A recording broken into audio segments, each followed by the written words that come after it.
Maraming nagsasabi na mag-ipon ka lang, yayaman ka na. Pero aminin natin, kung ipon lang, kakainin lang yan ng inflation. Kung gusto mong mag-build ng totoong wealth, hindi sapat ang basta mag-ipon. Kailangan mo ng tamang habits. Today, we're breaking down 9 habits that separate the wealthy from the rest. Pero ginawa nating swak sa ating mga Pinoy. If you want to stop living paycheck to paycheck and start building a real wealth, stay tuned. Welcome back to Wealth Compounder PH.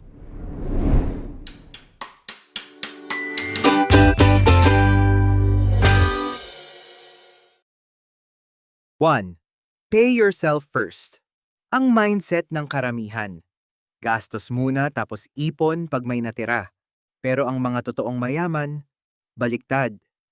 Ipon muna, bago gastos. Ituring mong mandatory bill ang investment mo. Bago ka pa magbayad ng kuryente, internet, o mag-milk tea, itabi mo na agad ang para sa future mo. Kung hindi mo ito gagawing priority, surely wala kang matitira pagdating ng katapusan. 2. Lifestyle inflation control. Kapag tumaas ang sahod o na-promote, ang unang ginagawa ng marami ay mag-upgrade ng lifestyle. Bagong phone, bagong bag, mas mahal na condo, o frequent vacations. Don't fall for the trap. Keep your expenses the same and invest the extra income instead. 3. Educate first, invest second. Stop following investment tips from random group chats or hype sa social media. Bago ka maglabas ng pera, siguraduhin mong naintindihan mo ang pinapasok mong opportunity.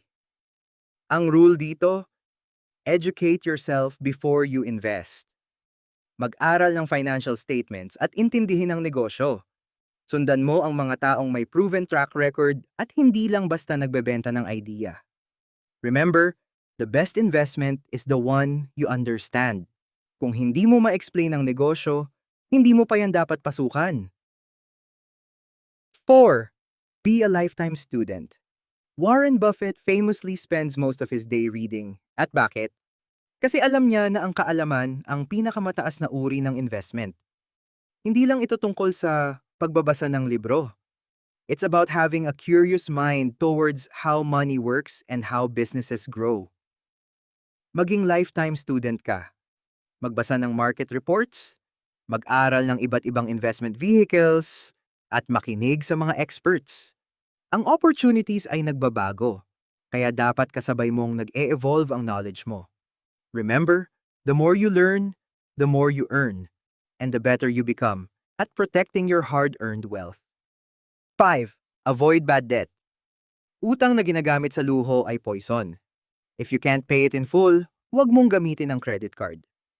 Interest rates will eat your potential wealth faster than any investment can grow it. Halimbawa, yung 60,000 pesos na phone na inutang mo, pagkalipas ng 2 taon na payments, baka 85,000 pesos na ang total na nabayad mo dahil sa interest. Sayang ang 25,000 pesos na yon. Dapat sana, pinag-compound mo na sa investment. That's bad debt. Binibenta mo ang future mo para sa luho. 6. Think long term. Wealth is a marathon, not a sprint. Maraming Pinoy ang gusto get rich quick pero ang totoo, ang tunay na lamang ay ang mga taong marunong maghintay. Anumang habit o investment na ginagawa mo ng consistent sa loob ng mahabang panahon ay magko-compound at magiging malaking advantage mo laban sa mga short-term thinkers. Huwag mong i-check ang portfolio mo daily. I-check mo ang system mo. Time is your best friend. Sa loob ng 10 to 20 years, ang consistency mo ang magiging dahilan kung bakit ikaw ang nasa itaas habang ang iba ay paiba-iba pa rin ng diskarte. 7. Emergency fund. Bago ka humabol sa mga investments, siguraduhin mong may 6 months emergency fund ka, meaning, sapat ito para bayaran lahat ng bills at obligations mo sa loob ng 6 na buwan kahit mawalan ka ng source of income. Ang sikreto? Limitahan ang daily expenses o ibaba ang lifestyle. Huwag mong hayaang maging maluho para hindi ka laging naghahabol ng pera. Pag may emergency, hindi mo kailangang ibenta ang investments mo sa maling oras. 8. Multiple streams of income. Huwag kang umasa sa iisang source of income. Mag-isip ng side hustles na swak sa schedule mo. Pwedeng freelancing, online selling, o kahit dividend investing para may pumapasok na passive income. The more sources you have, the more resilient your personal economy becomes. Sa panahon ngayon, kahit maliit na dagdag na kita, basta tuloy-tuloy, ay malaking tulong para hindi ka lang nakadepende sa iisang sweldo. 9. Discipline over motivation. Motivation is for the days you feel good. Discipline is for the days you don't. Tandaan, emotions are not a dependable foundation for a systematic approach to wealth.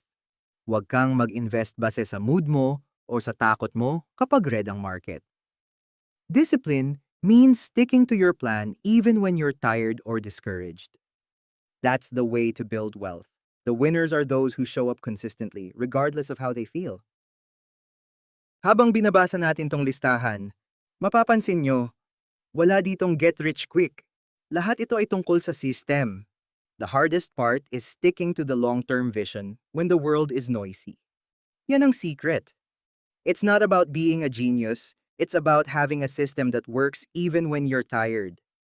These habits create the foundation that the wealthy use to protect their capital and grow it steadily over time. Which of these 9 habits do you think is the hardest to master? Comment down below your thoughts. And if you're serious about building a real foundation, subscribe to Wealth Compounder PH.